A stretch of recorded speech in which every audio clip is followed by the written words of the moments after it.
What's going on, everyone? So we are out here just kind of taking a look at the trailers. We had a really bad storm come through and it had knocked all sorts of stuff down over around the house, so figured I'd come out here and just kind of see how everything's looking. This trailer is an absolute beast. It was covered in all sorts of these little seed pods, and we blew it off a little earlier. Cargo trailers look good. This trailer has been absolutely awesome. This thing really has. You know, my only regret I have with this trailer is totally my fault. And it's the fact that I probably should have gotten it a couple feet longer. I probably should have had it dovetailed at the end. But, you know, it's really crazy whenever you look at this and I see other lowboy utility trailers now, because when I just look at this front frame section, I see that it's two 8-inch C-channels that are stacked on top of each other. You see just how much having that much frame material raises the deck of the trailer up, and that's really the problem I've had. And then on the back here with the supported ramps, having these braces right here, you can see how once they're down they dig into the ground, and you are kind of limited overall in terms of how much you can tilt this back to be able to, the angle that you can put this at to be able to load something. So what I've been doing now is anytime I need to load something on here, I try to tilt it as much as I can. So I basically come here, reconnect my battery, I position this up about like this, and you can see from the side it puts it at a pretty nice angle. So whenever the ramps are down, the breakover angle is far less. The challenge I have is because these little braces here kind of want to make contact to the ground relatively soon, it makes it a bit of a challenge sometimes to load in a way that makes sense. So I might end up actually removing these, or even cutting them down a little bit, maybe cutting them down about 3 inches. That way I can get this angle that I'm looking for like this. I can really get the back tilted down because it's a pretty extreme angle right now. Let me get a better view here so you can see what I'm talking about. And that certainly is kind of mimicking a dovetail if I had gotten one on the trailer.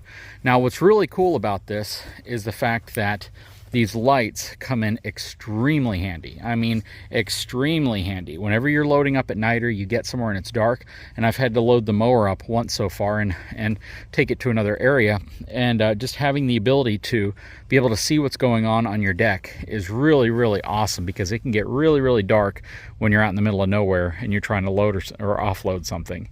The D-rings down here, these are pretty much all we use.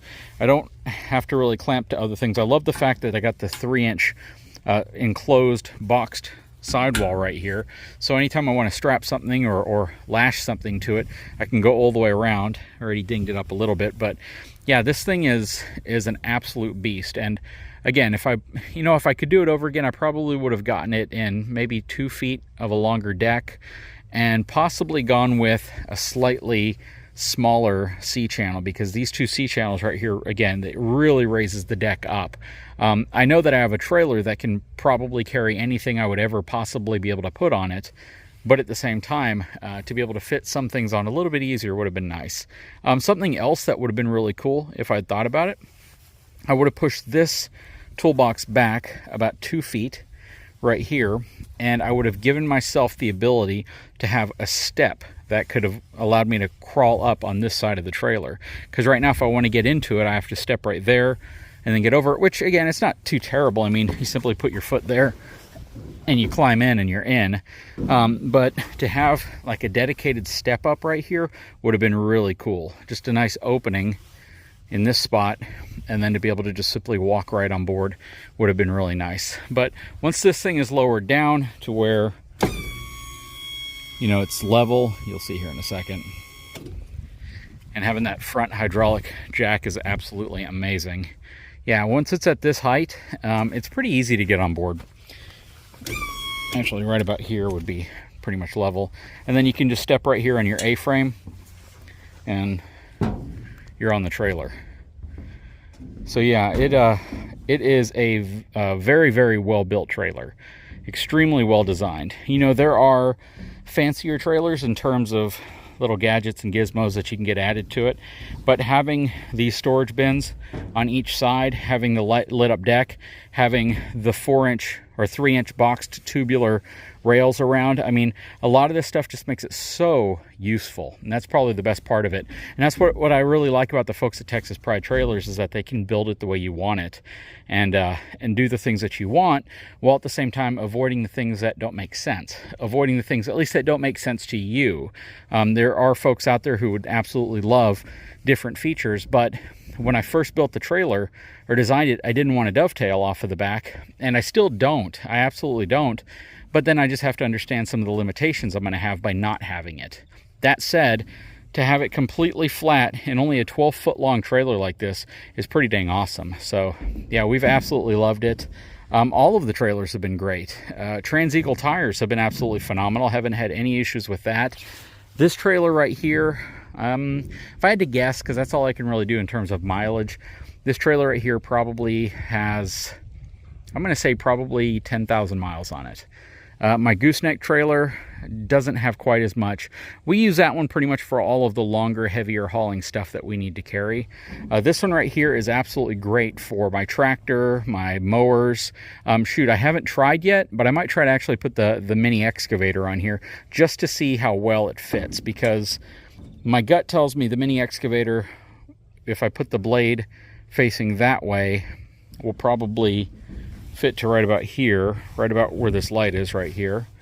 And then with the boom extended back right here, that's the problem I'm going to have, is just with the boom and everything, how I'm going to get it to fit so it fits properly and not just, you know, in a dangerous way. Now if I drive it up and I position it over here and I put the boom off the front, I could do that, but that's not ideally the way I'd want to tow it. So I'd really want the majority of the weight resting right in this area right here, so I get a good amount of weight transferring to the truck, but I don't really get any excessive weight behind the axles, because you don't want to do that. But yeah, I love this trailer. This thing is super cool. I love the fact that I can move it around with my tractor too. I can just put my little pintle receiver on my tractor, get underneath it, hook to the front of it, and tow this thing anywhere I need to on the property, which is super cool. And this is also great for all sorts of other things that we really didn't think of at first, like when we're knocking big tree limbs down. I could grab the dump trailer to do it, but the dump trailer's super heavy and it doesn't really give me the flexibility of moving it into some of the spots I can get this, because of how low this is. We can load this up with all the branches, limbs, everything we want, and then I can grab the mini excavator and I can grab them off of here and move them to the dump trailer, and I can do the whole thing with the tractor. And the nice thing about the tractor is, and this trailer, is that I can see over this trailer. I don't have any blind spots at all whenever I'm towing this with the tractor, and it just works out really, really well. Plus, this weighs about 1,000 pounds less than the dump trailer when it's empty, so it's less of a strain on the tractor moving the thing around. Very, very cool. But yeah, out of all my trailers, this is probably my favorite. It's certainly the most used besides this one. This box trailer is, man, it's just amazing. When you call this like a utility cargo trailer, that thing is absolutely a utility cargo trailer, because we use that thing everywhere. And we've moved with it. We've moved other people with it. I've moved things that I need to move with it. It's absolutely amazing. If I need to put something and protect it, that trailer's been awesome. And I have a lot of peace of mind with the Trans-Eagle tires that we put on there. Just those G-rated 15-inch tires. You just don't worry about them. You know, sure, they could still blow out. Sure, you could still have an issue with them, but it's just highly unlikely, only because they're rated, each tire is rated at a greater payload capacity than the entire gross vehicle weight rating of the trailer. So I just, again, don't worry about it. And is it going to beat up what's in there a little bit more? Yeah, you're not going to get the sidewall flex and some of that suspension that you might get in a softer tire, but it works well for us, and we've been real happy with it. And then to get off the trailer, just put a foot down. If the lid's open, you can kind of grab on that, and there you go. But yeah, this thing is so cool, especially right here. I mean, look how fast that moves. Just very, very, very, very nice to have. And then I'll disconnect that one, make sure it's not working. We're good to go. Very cool, especially with the auto coupler. That works really well when you're backing up to it. With a trailer like this, you know, the only thing I don't like about this trailer is the fact that it has a 2-inch ball coupler on there. I just don't know why 2 5/16 isn't just the standard on everything. Just make it universal, because, you know, the fact is, why even have the need to switch couplers? And what was also pretty cool is a new product that I recently saw that doesn't even require you to have this piece anymore, the lock. It's basically a pin. You pin your coupler in place. How awesome is that? Because even with something like this, you still need to pin it in place and lock it so it's shut. But it just has a pin that goes in right there, and it's made by Kurt, and it replaces, or I guess it's a substitute for companies who go with it instead of this, but not having the complexity of this, right? Just dropping the ball on, or dropping the coupler onto the ball, throwing a pin in, locking the pin in place, and you're done. That is such an absolutely awesome and brilliant idea, and so simple. I don't know why it hadn't been thought of before. Yeah, it just blows my mind sometimes whenever you see some of these things that that aren't thought of, but then somebody comes up with it, and you're like, man, that should have been the norm 50 years ago. And of course, we have the gooseneck trailer here. This thing has been an absolute beast. The cargo trailer over here is kind of doubling as some storage for me right now, but it has worked out really well. Probably 10 to 15,000 miles on this thing too. Goodyear Endurance tires. We put an upgraded suspension equalizer on it, upgraded front tongue jack, the super fast Phoenix tongue jack, which is, I think it's by Ultrafab, I believe. Let's see here, I forgot. Yeah, Ultrafab makes that. This thing is insanely fast, absolutely is. Got my Fort Knox lock on the front. Yeah, everything's been working out really well here. I love the trailers. I mean, some folks are gonna be like, why do you need that many? Do I really need this many trailers? Probably not, but they sure come in handy whenever you want a specific trailer for a specific job and you want the best trailer for that job. And you know, if you guys are wondering how these electric bikes are holding up, they've been doing really good for me. We haven't had any problems with any of them except a flat tire on one of them. This is my personal go-to bike that I use because I can take my daughter out on it whenever she wants to ride around. I got a nice big basket in the back in case I need to go pick something up from the mailbox or something and move it around. You know, there's so many little projects that I do out here that it's nice to have the basket. I just put a box inside of it and load up whatever tools, whatever equipment I need. I can come out here, I can change bulbs, I can, you know, work on hitches, I can go to the RV and do different things out there. I can carry maybe some chemicals I need to carry around. I can do whatever I need to do with this thing and be able to do it without having to use any fuel, very quietly. It's just nice. And you know, sometimes when you're just wanting some peace and quiet and you want to do a project, you know, the journey out to your project, you just want to be quiet as well. You don't have to run a mower. You don't have to worry about any of that stuff. I don't have to get into a golf cart or any of that. I can just hop on the electric e-bike. Now, is this thing like a top-end, high-end electric bike like I have, you know, for other purposes? No, it's not, right? This thing doesn't even come in the realm of competing against like my Cannondale or, you know, a $4,000 or $5,000, $6,000 bike. But people ask me all the time, they really do, like, what do I really think of this bike? And it's always this off the record thing. Like when I was over at eTrailer, they're like, what do you think of electric bikes? Because we're thinking of getting some electric bikes to just ride around ourselves.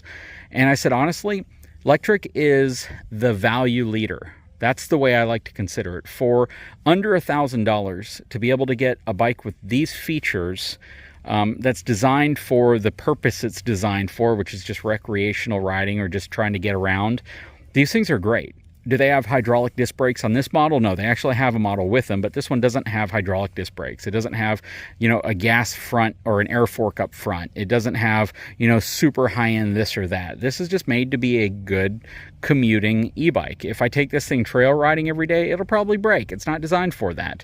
But I've yet to break it. We ride it around this property all the time, which is rough as heck, and it hasn't failed us yet. And for the price, I don't really think you can beat it. That's the thing. Other e-bike manufacturers reach out very often and want me to review their stuff. And usually it's a very similar looking bike, possibly even made in the same factory, and it's like $400 or $500 more. So to be able to get electric bike with all the stuff, plus the baskets and the other things that they've been able to spec into their builds at a price that is you know, as affordable as they are for sub $1,000, that's pretty telling. So that's the reason why I like electric brands. I mean, it's great. I don't hop on my mountain bike every day and just go around the property trying to do things because I can't carry stuff with me. It's not as much of a utility bike as this is, and this one just comes in really handy. Plus, I can take my daughter with me. So yeah, I just wanted to give you an update on that too. Guys, if you haven't had a chance, take a moment, please subscribe to my channel. Give me a thumbs up. We'll talk to you again very soon.